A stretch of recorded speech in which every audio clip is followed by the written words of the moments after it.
నగర్ మీ అభిమాన జంట అక్కినేని నాగేశ్వరరావు వాణిశ్రీ నటించిన గొప్ప మహోజ్వల సాంఘిక చిత్రం సినిమా బిగిన్ అయిపోద్ది. ఏమిటి కొత్త సినిమాగా రిలీజ్ అయిందా? అవునండి, ప్రేమనగరం అండి. ఇప్పుడు బండిల్ని చూడలేదండి. ఓ లింగం తొందరగా అంబాజీరావు గారు, అంబాజీరావు గారు తాగండి బాబు. ఏమిట్రా రేప్ కేసులుగా నిలుకున్నావా? పెట్టేసిందా? మళ్ళీ మొత్తం తాగట్టేసిందా?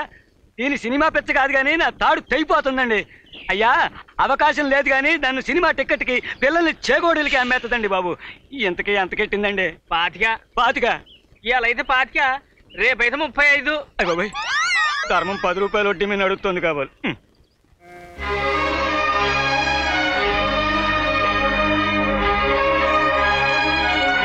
ఇప్పుడు చెప్పండి, మీ చేతిలో ఏమిటి? పేడ ముద్దలు కావరా, నవగ్రహాలు. ఏమిటి? Very good. ఇప్పుడు ఏం చేస్తారంటే ఆ గ్రహాలని తీసుకొచ్చి ఆకాశం లాంటి గోడ కొట్టాలి. ఇందులో సూర్యుడు ఎవర్రా? నువ్వు తీసుకొచ్చా మధ్యలో కొట్టు. నువ్వు వెళ్ళి కూర్చో. ఇప్పుడు శుక్రుడు ఎవర్రా? నువ్వు వచ్చి సూర్యుని ఎత్తిని కొట్టు. శనివేదం ఎవడరా? నువ్వు. రఘుబాబు గారా?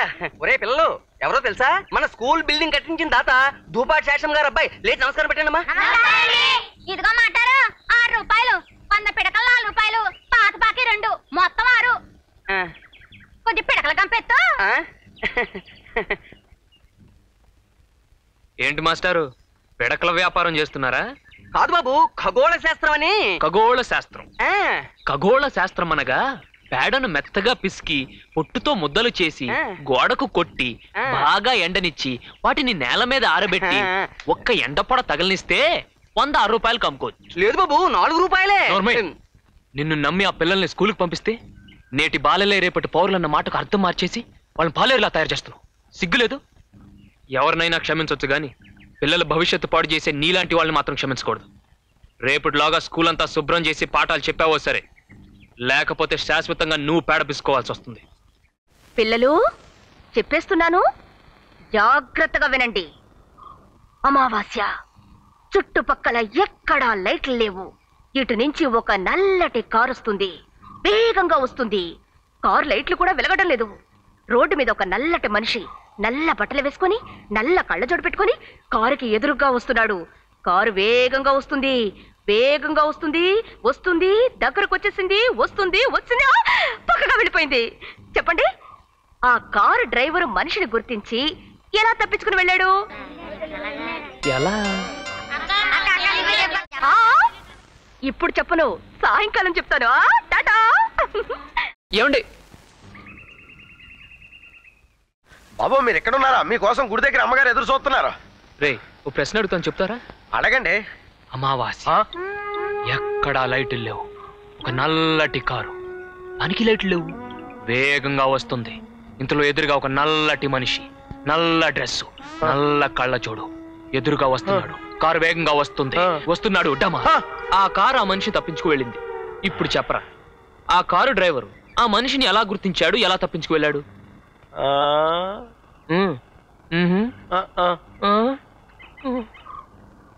ఎలా ఎలా? ఓ సన్నాసే, ఆ మాత్రం తెలీదురా. అమావాస్య అన్నారు కానీ అర్ధరాత్రి చెప్పలేదుగా. అంటే పగలా? తత్పురుషాయ విద్మహే మహాదేవాయ ధీమహే తన్నో రుద్రః ప్రచోదయాత్. భవానీ శంకరాయ నమః. ఆనంద కర్పూర నీరాజనం దర్శయామి. యో వేదాం బ్రహ్మణో వేదామృతేనామృతాం పురీం తస్మై బ్రహ్మజ బ్రహ్మాజ ఆయుఃకీర్తిం ప్రజాంతరః. యజమానస్య పైడుపాలగోత్రస్య ధూపాటి రఘునామధేయస్య సకుటుంబస్య సర్వేషాం క్షేమస్థైర్య వీర్య విజయ ఆయురారోగ్య ఐశ్వర్యాణాం అభివృద్ధిరస్తు. యో వేదాం బ్రహ్మణో వేదామృతేనామృతాం పురీం తస్మై బ్రహ్మజ బ్రహ్మాజ ఆయుఃకీర్తిం ప్రజాంతరః. నిత్యశ్రేయస్తు నిత్యమంగళాని భవంతు సర్వమంగళాని భవంతు.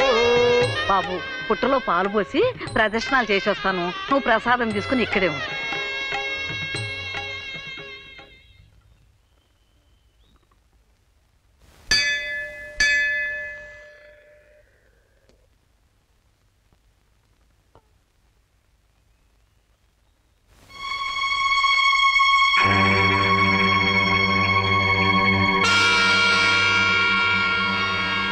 అర్చన ఎవరి పేరునమ్మా?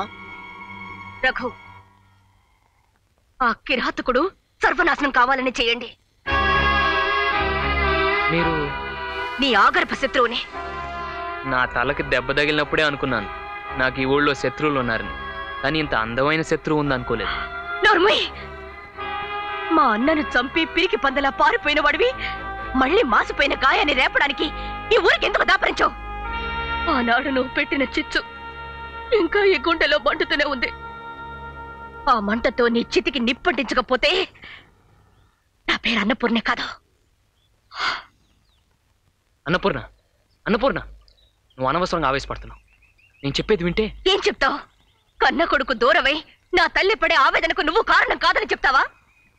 మగ దిక్కు లేక గర్భశోకంతో నా తల్లి కుళ్ళి కుళ్ళి ఏడ్చి ఆ కన్నీళ్లతో నిన్ను ఎన్నిసార్లు చెప్పించిందో. ఇదిగో, ఆడదాన్ని అబలని అనుకుంటున్నావేమో. నీ నిద్రతో బుట్టు పెట్టుకునే వరకు నేను నిద్రపోను. జాగ్రత్త.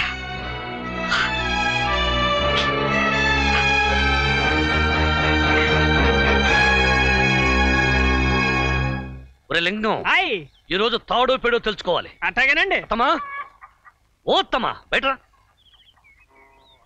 ఏమత్తా, ఇదేమైనా న్యాయంగా ఉందా? నేను చేస్తున్నది వడ్డీ వ్యాపారమా లేదా సోడా వడ్డీ వ్యాపారమా? ఒరే లింగం, వీళ్ళు తాకట్టేట ఎంతకాలమైంది? నా చిన్నప్పుడండి. చూసావా, ఏదో తెలిసిన వాళ్ళు కదా అని జాలి పడుతుంటే. మాకెవరి జాలి దయ అక్కర్లేదు అబ్బాజీరావు గారు. అరే, అన్నపూర్ణ లోపలే ఉంది. మీరు అప్పిచ్చిన మాట నిజమే, గడువు లోపల తీర్చలేకపోయిన మాట నిజమే. కానీ మీ అప్పు తీర్చకుండా ఈ ఊరదిలి ఎక్కడికి పారిపో. అంత కాని పరిస్థితే వస్తే ఈ ఇల్లు మీ స్వాధీనం చేస్తాం. చూసావా చూసావా అత్తమ్మా, అప్పు తీర్చమన్నానే గానీ ఇల్లు అమ్మేమన్నానా? ఎరా, మాట్లాడితే ఆవిడకి అంత పౌరుషం ముడుచుకొస్తుంది ఏమిట్రా? అప్పు ఇవ్వడం నేరమా? అప్పిచ్చున్నాడు అడగడా? చెప్పత్తమ్మా. అన్నపూర్ణ అంటే నాకు చచ్చేంత అభిమానం. ఆ మధ్య నాకు తిక్కుపుట్టి నోటు చించేద్దాం అనుకున్నాను, కానీ నువ్వు అటువంటి దానాలు ధర్మాలు తీసుకోవు కదా అని ఊరుకున్నాను. ఎరా లింగం. అవునండి, మీరంటే మా గురువుగారు పడి చచ్చిపోతారండి. నిజంగా అన్నపూర్ణ. చూసావా, నన్ను చూస్తేనే ఆవిడ గారికి తేళ్లు జర్లు బాగినట్టుంటాయి. నేను ఏది మాట్లాడినా పుల్లిరిసినట్టే మాట్లాడుతుంది. అప్పు తీసుకున్నోడు మీకే ఇంత గీరుంటే అప్పిచ్చిన వాడిని నాకెంత ఉండాలి? నా డబ్బు నాకు కక్కండి. ఎంత? ఎంతేంట్రా? 5,000. నేను కదండి 6. ఇదిగో డబ్బు, ఇక మాట్లాడు. ముందా నోటు చించే. అసలు నువ్వెవరివి? మా అప్పు తీర్చడానికి మా సొంత విషయాల్లో జోక్యం కల్పించుకోవడానికి? చేసిన పాపాల్ని రూపాయలతో కడిగేసుకుందాం అనుకుంటున్నావా? లేక డబ్బు ఎరపెట్టి మమ్మల్ని మరింత నీచరికి దిగజార్చాలనుకుంటున్నావా? ఎందుకు వచ్చావు? ఏం చూద్దామని వచ్చావు? కొడుకుని పోగొట్టుకున్న తల్లి ఎలా కుమిలిపోతుందో అనా? అన్నని పోగొట్టుకున్న చెల్లి ఎలా ఏడుస్తుందో అనా? సహాయం చేయడానికి వచ్చాడట. సహాయం పదమా.